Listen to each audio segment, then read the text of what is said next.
ਹਰਿਆਣਾ ਦੇ ਮੁੱਖ ਮੰਤਰੀ ਮਨੋਹਰ ਲਾਲ ਖੱਟੜ ਨੇ ਅੱਜ ਦਿੱਲੀ ਵਿੱਚ ਪੱਤਰਕਾਰਾਂ ਨਾਲ ਗੱਲਬਾਤ ਕਰਦਿਆਂ ਸਾਰੇ ਮੁੱਦਿਆਂ ਤੇ ਆਪਣੀ ਪ੍ਰਤੀਕਿਰਿਆ ਜ਼ਾਹਿਰ ਕਰਦੇ ਹੋਏ ਕਿਹਾ ਕਿ ਹਰਿਆਣਾ ਵਿਧਾਨ ਸਭਾ ਦਾ ਬਜਟ ਇਜਲਾਸ ਬੁਲਾਇਆ ਗਿਆ ਸੀ, ਜਿਸ ਵਿੱਚ ਖੱਟੜ ਸਰਕਾਰ ਦੇ ਖਿਲਾਫ ਵਿਰੋਧੀ ਪਾਰਟੀਆਂ ਵੱਲੋਂ ਲਗਭਗ 55% ਵੱਲੋਂ ਅਵਿਸ਼ਵਾਸ ਪ੍ਰਸਤਾਵ ਲਿਆਂਦਾ ਗਿਆ ਸੀ। ਪਰ ਹਰਿਆਣਾ ਦਾ ਬਜਟ ਬਹੁਤ ਵਧੀਆ ਬਜਟ ਹੈ, ਜਿਸ ਦੇ ਸਾਰੇ ਵਰਗਾਂ ਨੂੰ ਫਾਇਦਾ ਹੋਵੇਗਾ। ਖੱਟੜ ਦਾ ਕਹਿਣਾ ਹੈ ਕਿ ਅੱਜ ਮੈਂ ਰਾਸ਼ਟਰੀ ਪ੍ਰਧਾਨ JP ਨੱਡਾ ਨੂੰ ਮਿਲਿਆ ਅਤੇ ਉਹਨਾਂ ਨਾਲ ਇਸ ਵਿਸ਼ੇ ਤੇ ਵਿਚਾਰ ਵਟਾਂਦਰੇ ਵੀ ਕੀਤੇ।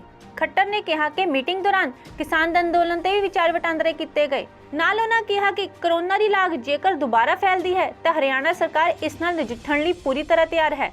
ਖੱਟੜ ਨੇ ਇਸ ਦੇ ਨਾਲ ਹੀ ਕਿਹਾ ਕਿ ਕੱਲ ਫਾਸਟ ਟਰੈਕ ਅਦਾਲਤ ਵਿੱਚ ਨਿਕਿਤਾ ਤੋਮਰ ਫਰੀਦਾਬਾਦ ਕਤਲ ਦੇ ਦੋਸ਼ੀਆਂ ਉੱਪਰ ਪ੍ਰਤੀਕਰਮ ਦਿੰਦਿਆਂ ਹਰਿਆਣਾ ਦੇ ਮੁੱਖ ਮੰਤਰੀ ਮਨੋਹਰ ਲਾਲ ਖੱਟੜ ਨੇ ਕਿਹਾ ਕਿ ਅਸੀਂ ਇਸ ਸੁਣਵਾਈ ਤੋਂ ਸੰਤੁਸ਼ਟ ਹਾਂ। ਇਹ ਸ਼ਲਾਘਾਯੋਗ कदम है ਅਤੇ ਇਸ ਨਾਲ ਦੋਸ਼ੀਆਂ ਨੂੰ ਜਲਦੀ ਸਜ਼ਾ ਦਿੱਤੀ ਜਾਵੇਗੀ।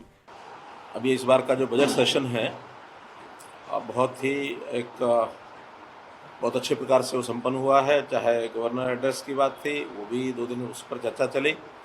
इसके बाद नो कॉन्फिडेंस मोशन वो कांग्रेस के एक मित्र लेकर के आए थे।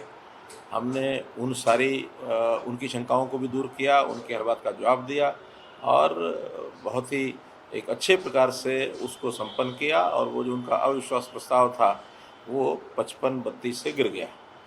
और उसके बाद फिर बजट का सेशन चला। बजट में भी हमने पूरा बजट जो पढ़ा उसके ऊपर भी चर्चा हुई और बजट भी तीसरे दिन पास हुआ और पूरा एक बहुत अच्छे सफलतापूर्वक अधिवेशन से हम लोग वहाँ से निकले थे।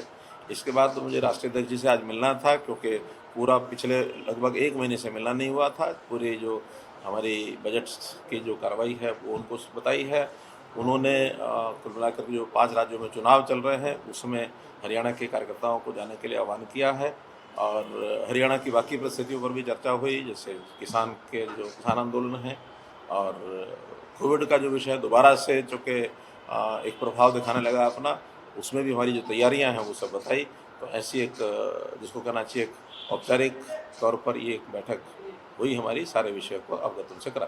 मंत्रिमंडल का विस्तार का बहुत लंबे समय से इंतजार किया जा रहा, आपने कभी मना नहीं किया, लेकिन ये भी थोड़ा हिंट नहीं दिया कि आखिरकार कब। ऐसी कोई चर्चा उनसे हमारी नहीं हुई है। जैसा कि आप बता रहे हैं उस पर हमने तैयारी की थी, लेकिन क्योंकि लीगल जो उसका एक सिस्टम होता है उसमें से उसको वेट कराना पड़ता है, तो LR ने उसके ऊपर कुछ लीगल तरीके के जो ऑब्जेक्शन है वो उठाए थे, उन सबको रिजॉल्व कर लिया गया है। लेकिन समय कम था इस बार विधानसभा में अंत में, इसलिए उसको एक विचार करेंगे कि या तो उसके ऊपर ऑर्डिनेंस आएगा, नहीं तो अगला सेशन बहुत जल्दी हमारा हर 3 महीने में 4 महीने में सेशन आता ही है, तो उसमें हम लेकर के आएंगे। इसकी नितांत आवश्यकता है। कारण क्या है कि बहुत से ऐसे केसेस हमारे सामने आए हैं जब धोखे से, लालच से, पैसे से, शादी का लालच दे करके अन्य कई प्रकार के तरीक़ों से ये जो परिवर्तन होता है, मजहब परिवर्तन, धर्म परिवर्तन जिसको कहें, ये उचित नहीं है। इसके विरोध में सब समाज के लोग हैं। इसमें हर एक वर्ग, हर एक समाज वो चाहता है कि इस प्रकार के चीज़ें नहीं होनी चाहिए, चाहे उसमें हिंदू समाज के लोग हैं या मुस्लिम समाज के लोग हैं या अन्य समाजों के लोग हैं, सबको इसमें कहीं कोई आपत्ति नहीं। फास्ट ट्रैक की वजह से जो पूरी कार्रवाई हुई सर, उससे सेटिस्फाई होंगे कि बहुत कम समय में ये हमने घोषणा की थी कि इस प्रकार के जितने भी केसेस होंगे उनके ऊपर फास्ट ट्रैक कोर्ट के माध्यम से हम कार्रवाई कराएंगे। जैसे हमने 12 साल की बच्चियों के खिलाफ जो अपराध होते हैं उसको फास्ट ट्रैक में डाला है, तो उसी प्रकार के ये भी केस हैं, इनको भी फास्ट ट्रैक पर कराएंगे। तो फास्ट ट्रैक कोर्ट के माध्यम से ये जो एक इतना जल्दी उसका निर्णय हुआ है, इस समय संतुष्ट।